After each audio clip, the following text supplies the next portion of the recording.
Hey, what's up, friends? You get back here today with a video. I haven't been uploading all that regularly up on my channel lately, and I do acknowledge that. Life has been, as cliche as it sounds, quite busy, quite exciting. I will say that. A lot of stuff going on currently. Obviously, we've got the MPL happening on the channel. I've been uploading that. But my other uploads haven't really been, existing, and there's a reason for that. Life just has been very busy. I'm working on a lot of stuff at the moment. I'm actually working on something pretty exciting, a project that I hope to be able to share with all of you guys once I've finished. I won't say too much on it, but I'm pretty excited about it, and we'll see how that goes. But as for draft-related content, you guys won't just be stuck with the MPL. We're gonna spice it up, add some more, add another league in there for sure. You guys know how I roll. I like to have a couple going at least. I think I'll be sticking to 2 for the moment. I don't really have any interest on grabbing another one just yet, purely because I am, I guess you could say, invested in the standard scene. I'm participating in OST, and I've been playing a lot of standard with my mates, and a lot of Smogon, I guess you could say, and that has been taking up my time as well. But you can expect coverage of my OST run when that comes around, and perhaps like some more tour games. I might bring up replays and stuff on the channel, or lives with friends. I do definitely want to do lives with friends. I want to give the. It's not even really about giving them at a time. It's just I'm pretty busy, but I definitely plan on having some of those up on the channel at some point. But more to the point, I've rambled on for a couple of minutes so far, but this video will be basically dissecting my ITL Draft Analysis. So the ITL is a league run by a friend of mine called Akki BGC. You guys should know him. He's a very, he's quite a known figure in the community. He's a very good draft player. I guess you could say he's a controversial kind of guy, but he's a very good friend of mine, and I consider him to be, one of the greats in the format. And he approached me about being part of the league, and it's actually going to be a Wi-Fi league, which is pretty cool. Because for those of you who don't know, I actually started Wi-Fi was really big for me back in X1 ORS. I played heaps and heaps of Wi-Fi in-game battles, but obviously with the MPL being at the kind of competitive level that it is, we kind of tend to favor Showdown just purely because there's less kind of room for error, I guess, on Showdown. Wi-Fi, you run the risk of DCs and such, but it will be pretty fun to have that kind of change of pace of Wi-Fi, the in-game graphics, and getting your team ready and all that sort of stuff. So that's going to be pretty exciting. And the league has quite a lot of good competition. I'm still getting to know the guys, but the draft took place I'd say like a month ago or so something around that time. And they all seem like a bunch of great guys, and definitely some good competition. So very much looking forward to the season. But I'm just going to give you guys a quick rundown of the team that I've drafted. So basically, pick 1. I think I was pick 4th in the draft. I think it was a while ago, but as you guys can see, we've secured Tapulele. You guys know what I'm like. I love my Mega Guard, and Tapulele is essentially, for this draft, it's actually no Megas. So Megas weren't a thing when drafting. Which means no Mega Guard. What's the next best thing? And that is my girl Tapulele. Tapulele, absolute beast in the format. Well, I mean, no one's really made it shine in the format as of yet, but it's a beast in standard play, and we know what it can do. It's a very versatile mon. Actually, its move pool is quite diverse, and its stat distribution is pretty nice. It's not as frail as you'd think. Its base 70 HP isn't actually too bad. When invested, it's reasonably bulky. Got some really nice special bulk there, on par with many prominent threats in the draft meta. Defense isn't too bad either at 75. It's not great, but it's definitely not frail. Actually got a usable attack stat, but obviously you guys know what Tapulele does by now. Psychic Surge, Psychic Terrain. You just spank stuff really hard with Psychic Stab. It's got Moonblast for dual coverage, meaning stab coverage, which means that it can hit dark types who will resist Psychic. A very nice mon, and very glad to have it. It's just one of the biggest threats to prep for, unless your opponent has like a a really good steel check, or a dark type that can resist or doesn't really care too much about Moonblast. Definitely a threat to prep for, and a mon that I'm definitely looking forward to working with. So to complement Lele, I usually like to get Zapdos, but I know for a fact that Anthony Zaza would probably fly to Australia and try and have me killed if I drafted Zapdos again in the league. And just going with the theme of mixing things up, I decided to grab Thundy Eye. Now Thundy Eye, I like my flying electrics. Thundy Eye needs no introduction. It's a very versatile mon. Looking at the stats, you guys know what Thundy does. You guys know what Thundy does. It's an amazing mon. Nice Prankster T-Wave user, although Prankster T-Wave doesn't really synchronize too nicely with Psychic Terrain, as priority is nullified in that sense. It's not bad. It's not bad. It's still a pretty good ability, being able to taunt, priority T-Wave outside of the terrain. Very nice coverage moves, and yeah, amazing stat distribution. Very nice for such an offensive powerhouse. It's a really nice speed tier too, letting me outspeed a lot of base 100s and base 110s. So the next mon I decided to pick up was actually Latias. Latias gives me, it does appreciate the psychic terrain, but it also gives me a defogger for the team. It gives me a nice ground immunity. Latios is just a pretty solid mon. Nice healing wish support. I actually did end up making a couple of trades, which I will go over after this draft analysis. I had a few free agent trades, just because I realized a couple of things. I basically wanted to just have a lot of fun with this league, not take it obviously I will be playing each game to win, but try out mons that I haven't had a chance to use yet and that I really think are going to be fun. I've used Laddie in a couple of drafts, and spoilers, I actually end up free agent trading Laddie. So I'll get into that later. But the next mon I decided to pick up was Decidueye, a really cool mon that I think can really benefit the rest of my team. It's got really interesting stats. I actually think this is going to be one of the new sleeper mons for Gen 7 draft. I feel as though by the end of the Gen 7 meta, people will be looking at Decidueye as a real threat. I feel as though as the meta kind of is established throughout its lifespan, people will kind of clue into what are really good hidden treasures within the mons they can choose from, and I do think Decidueye will be one of those. It's just got an amazing move pool with the ability to pass, speed, special attack and attack boosts with baton pass and the boosting moves respectively. It's got access to defog, really solid special bulk as well. This thing is really fat defensively. It's got roost. You can run a sword stance trapping variant, U-turn variant. Very solid mon, and I'm excited to be abusing this to the fullest as I possibly can when it comes to using it. So the next mon I picked up is a mon that I actually have in the MPL, and a mon that I just really like. One of the quote-unquote nicest kind of checks to Tapu Lele as well, and that is Alolan Mark. So you guys know from my MPL draft analysis that Alolan Mark he's a really solid threat. This stat distribution just screams Assault Vest user, and it's just a very nice mon to take advantage of opposing psychic types, dark and ghost types, which, as you can see, ghosts really threaten my team up to this point. I've got Decidueye, Latias, and Tapu Lele all being weak to ghost, and Mark, Mark takes any ghost on, barring a Golurk who can obviously earthquake it, but a very solid mon indeed. Poison Touch is a nice ability.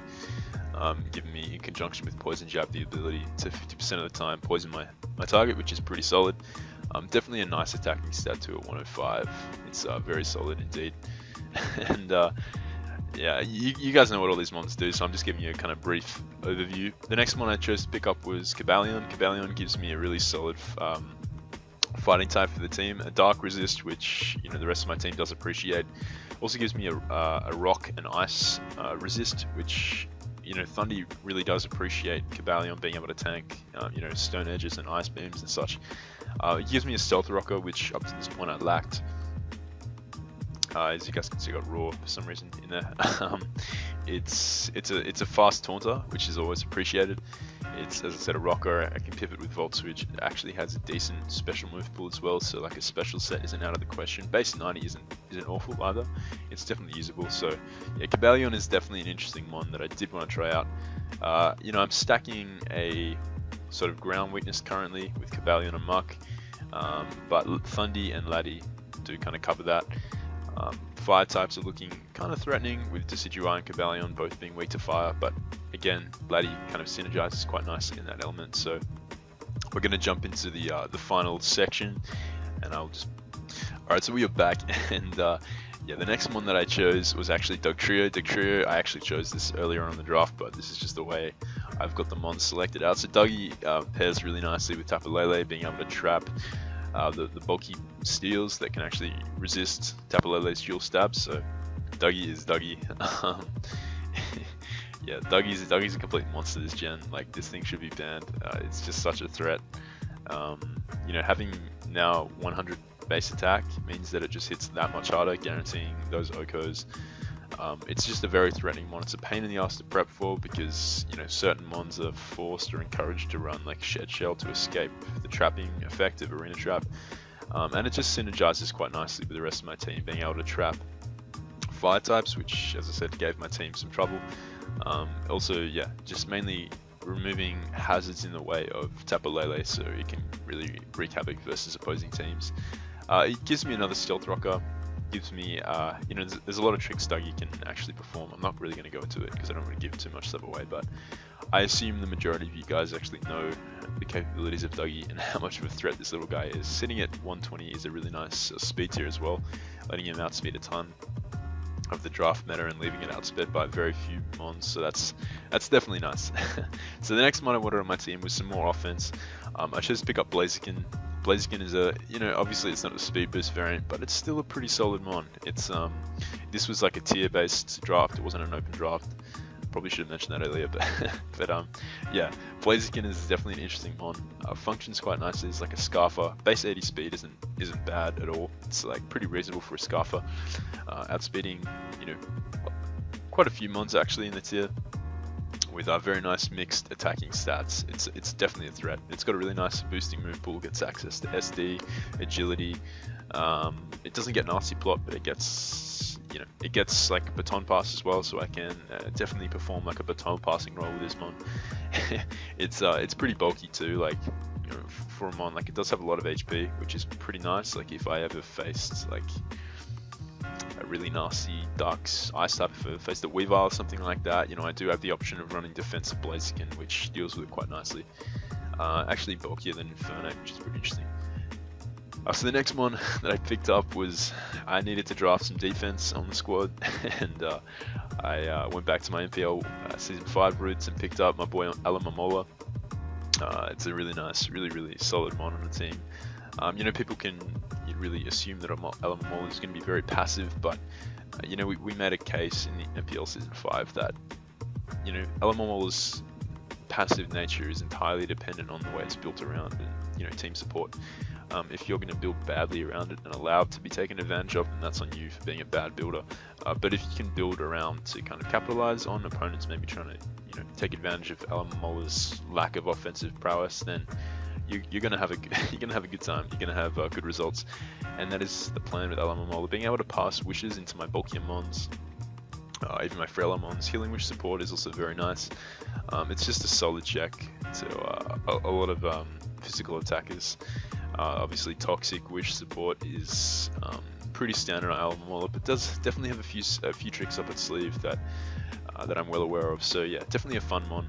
And the next mon that I decided to grab was another wish supporting mon that actually kind of creates a nice little wish partnership, and that is Licky Licky. Licky Licky is a mon that I've loved from, you know, NU, from when I used it back in the day, back when I used to play the lower tiers. Very nice mon. Can't be taunted, can't be encored. Really solid wish passer and cleric for the team. These stats, don't let these stats fool you. It's definitely not a passive mon. It's capable of fulfilling like so many different offensive roles due to its move pool, which is just really vast. You guys can see normals have godly coverage, and Licky Licky is no different. Being able to run knockoff, you know, ice beam, it gets like bolt beam coverage. I think it does get thunderbolt. Yeah, it does get thunderbolt. It gets fantastic coverage. It gets really good utility moves, and like I said, knockoff. Even gets disable, which is pretty interesting. pretty interesting option. Gets drag into for phasing purposes, so definitely an interesting mon, and a fun mon. I think my team definitely does appreciate wish support, and just the kind of versatility that Licky Licky provides means that it's not necessarily like a guaranteed defensive mon every game that I bring in. So the last mon I wanted to draft was a bulky steel, a nice dragon fair resist, and that is my boy Registeel. Registeel is this is like the definition of fat. This thing, it's so fat, dude. Like, this thing is crazy. This thing gives me another reliable stealth rocker. Obviously, like, I'm stacking quite a few ground weaknesses, which is kind of evident on my team. You guys saw earlier we had Cavalion, we had Muck, now we have Registeel and Blaziken. My team is looking quite weak to grounds, but we are going to correct that soon. Although I have like Thundy and Laddie and Decidueye who can all take advantage of ground spam. But Registeel was definitely worth it. In terms of stacking that weakness, Registeel just offers so much defensive utility. Very interesting move pool. Like, it doesn't have too many offensive options, but the options it does have actually are really effective. It can actually perform a pretty solid boosting set without the curse, or even something like Power Punch is a pretty interesting option. Amnesia, like, this thing can be pretty brutal. I've seen some pretty nice innovation with Registeel in the past, and yeah, definitely a fun mon that I do plan on using, obviously. So as I mentioned earlier, we did actually make a couple of free agent swaps before the season started, so these won't be taken into effect until week 2. But I have actually Dugtrio in my MPL Season 6 draft. I love Dougie.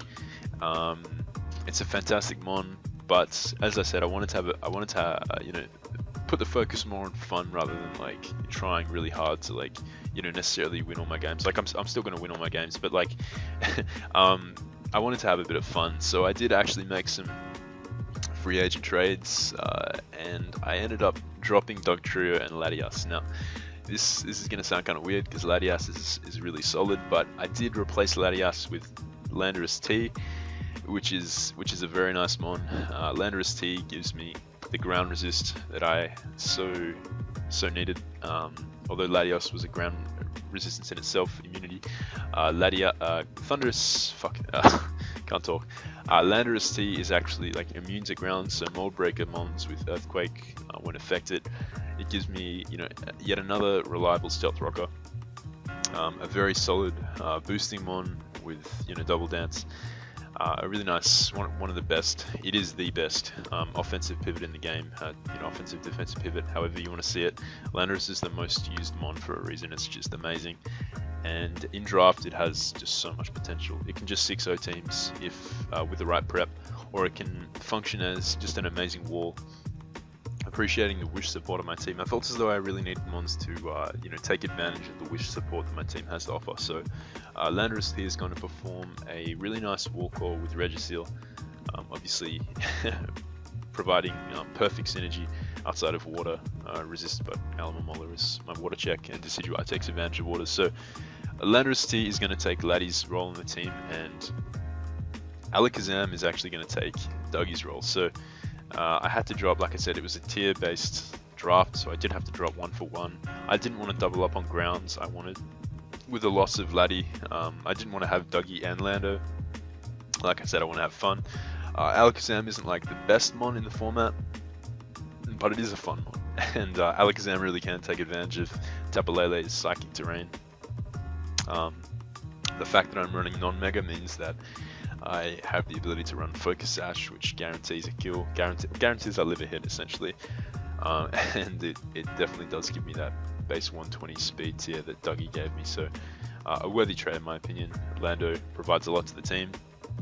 Obviously Latios was amazing, but I don't really care too much about hazard removal. None of my mons are affected by it that much, barring Thundy T, which isn't really like there to tank too many hits. It's more there to dish out damage. I'm not too concerned about hazard stack versus me, as I can run defog with Decidueye if I need to, but my team is so offensive the first 6 that I can just essentially threaten my opposing team, the opposing team so much that has kind of irrelevant. So that is my draft. I hope you guys are excited. I know it's kind of messy with the free agent trades and stuff, but you guys will see. Hopefully I'll be able to upload these to the channel. I'll be able to get surely one of my mates to record the battles for me. I don't have a kind of capture, whatever it is, the thing that captures the battles, but I have multiple friends who can do that for me, so that's pretty tight. I hope you guys are pumped, and yeah, I hope you're looking forward to more content coming to the channel.